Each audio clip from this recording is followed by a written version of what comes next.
Does the offense feel like it's got some things to work out? I mean, yeah, we made some mistakes. You gave the ball up, so obviously we weren't perfect, but that's just, you know, there's going to be some growing pains and stuff we're going to have to go back and practice this week and work on and, you know, work on attention to detail, but I think we're going to be just fine. Ty, do you feel you get stronger as the game goes on?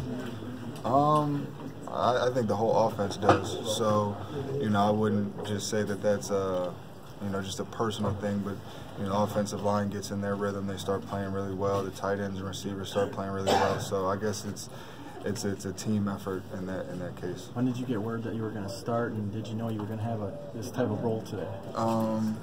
Coach Jay told me last night in the hotel.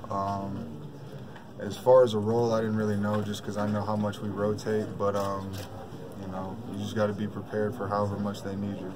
Through the middle of that game, as things were not going well for you guys, I mean, can you sense frustration in the huddle? How much was present?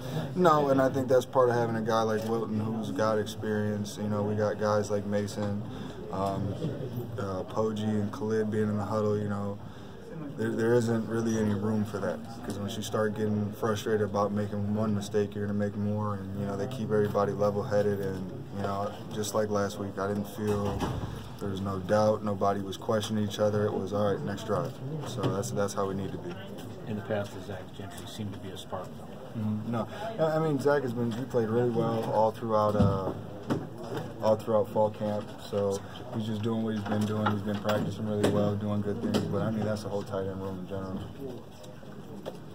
How pressing is it to correct some of these mistakes that haven't affected you in the scoreline yet, but is there concern that it could in the future? Well, I mean, it's the same for any mistake, you know. So whether it be a fumble or a missed block or whatever the case may be, we need to fix it with the same urgency regardless of what it is. So, you know, I'm sure it'll be taken care of this week in practice. You think teams are underestimating you a little bit on the outside? That's 2 straight weeks you've been able to bust one out. I'm not in their film reviews, so you know, if that's the case, that's fine. We're, you know, Coach Pep and Coach Dreb are going to keep calling good plays, so we'll be good to go regardless of what they think.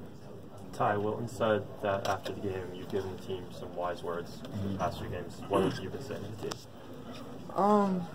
You know, it could be, you know, sometimes it's related to just what goes on in practice that particular day, or it could be something that is, you know, been on my mind for a week or so, just in terms of, you know, what I'm thinking as far as a team and going into a game. So, you know, for the most part, the message is just that we need to trust our work, trust in what we're doing, and, you know, don't just stay the pack. You know, don't let a game take you off course and, you know, make you lose your focus.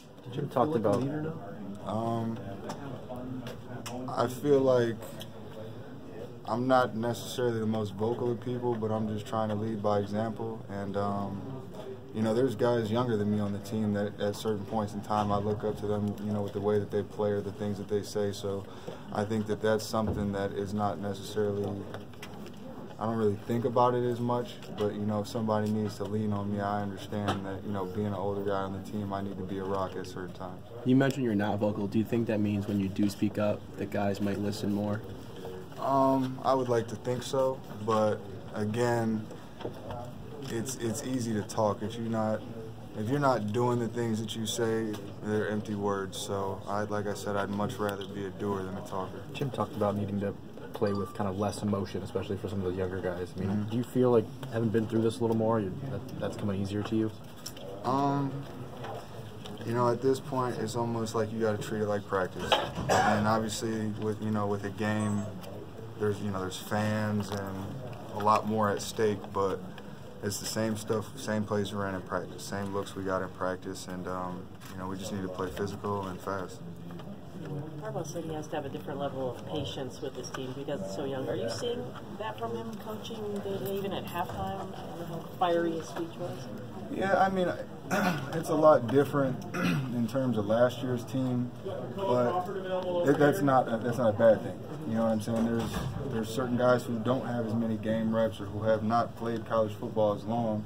It's not to say that you're not a good player or you're unprepared. It's just, you know, if I've never done something before, you can't yell at me like I've been doing it for 2 or 3 years.